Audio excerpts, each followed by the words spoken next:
نحمده ونصلي على رسوله الكريم اما بعد.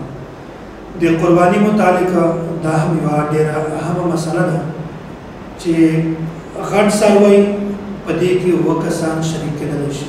چې کوم وړوکی سروي ده بیزا چلې غټ غټه دا صرف د یو کس طرف نه د قرباني دا صحیح کېدل شي، دوم کس په دې کې نشي شریک کېدل.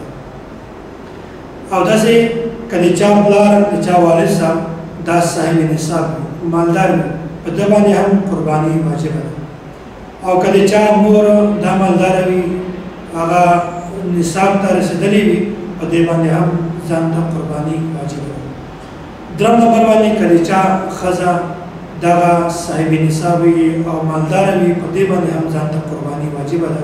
کله چا خاوند صاحب نصاب وي مالدار وي په دې باندې هم ځان ته قرباني واجب ده. او کله چا بچای یا بچای هغه بالغ وي لوی وي هغه هم ځان ته صاحب نصاب وي مالدار وي په دې باندې هم قرباني ته واجب ده. خلک په دې غلط فهمي کې مبتلا دي، وایي د مونږ پلار قرباني کړې ده دې د وجې نه مونږ ته د قرباني ضرورت نشته. نه، د سربراہ په قرباني باندې ټول نه خلاصېږي. البته که چېرته داسې وي چې د کور یو سربراہ وي او نور هېچا ته هم د تشي اختیار نه وي، ټول اختیار د یو کس په لاس کې هغه یو کس باندې قرباني ده. او که چېرته هر یو کس د چا پلار د چا مور د چا ښځه دا هر یو صاحب نصاب وي هر یو ځان ته مالدار وي نو په دې کې هر کس باندې قرباني واجبه ده. خلک داسې هم وایي څوک د چا نه تپوس وکړي چې تاسو قرباني کړې ده. مونږ قرباني کړې ده. مونږ نه څه مراد ده؟ یو قرباني په کور کې کړې وي او دوی ټول ځان خلاص کوي. یو ورور وایي مونږ قرباني کړې ده، پلار وایي مونږ قرباني کړې ده، بل ورور وایي مونږ قرباني کړې ده، بسۍ وایي مونږ قرباني کړې ده، ښځه وایي مونږ قرباني کړې ده. مونږ په یو قرباني باندې ټول ځان خلاص کوي. نه، که هر یو سړی صاحب نصاب وي مالدار وي په هر کس باندې قرباني دا ضروري ده. او داسې که چېرته کوم وړوکی سروی وي ګډ وي یا ګډه وي دا صرف یو کس د یوه ځان طرفه ده یا د یوه کس طرفه ده د قرباني صحیح ده، په دې کې بل کس دا نشي شریک کېدلی.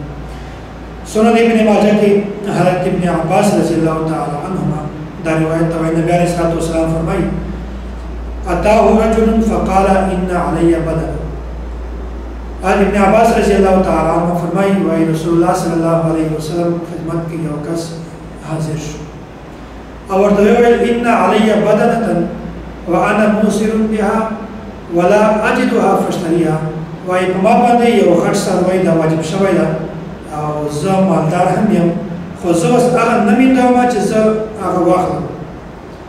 بیا فامره النبي صلی الله علیه وسلم، بیا رسول الله صلی الله علیه وسلم ته وویل ان یبتاع 7 اشیاء فیذبحهن. وایي ته داسې وکړه چې وړه څاروي دا واخله او هغه قرباني کړه.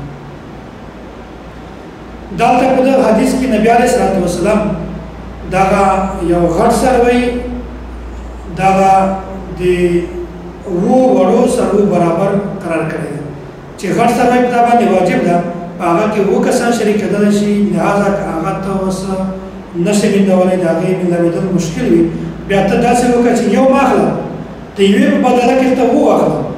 دغه نه دا معلومه شوه چې دا وړوکی څاروی چې کومه ده ګډ ګډه بیزا چلۍ دا صرف د یوه کس طرفه نه د دغه قرباني صحیح ده. په دې کې په یوه نه زیات کسان دا نشي شریک کېدلی. او بل حدیث عبدالله بن عمر رضی الله تعالی عنه دا ارشاد ده ای الشاة عن واحد، چلۍ دا صرف د یوه کس طرفه نه قرباني کېدلی شي، په دې کې بل کس دا نشي شریک کېدلی. که څوک مستقل صاحب نصاب وي، د چا پلار صاحب نصاب وي، د چا زوی صاحب نصاب وي، ښځه هم صاحب نصاب وي، مور هم صاحب نصاب وي، هر یو مالدار وي، ځان ځان ته دې کاروبارونه وي، حساب کتاب وي، بیا په دغو کې په هر یو کس باندې قرباني دا واجب ده. ابو هريره رضی الله تعالی عنه دا نبی علیه الصلاة والسلام صحابي ده، دا بیانوي ان رسول الله صلی الله علیه وسلم قال من كان له ساعة ولم يضحي فلا يقربن مصلانا. وایي کوم یو کس باندې چې قرباني واجبه وي او صاحب نصاب وي مالدار وي دی بیا هم قرباني نه وکړي فلا يقربن مصلانا، دی د مونږ عیدګاه ته نږدې هم نه راځي.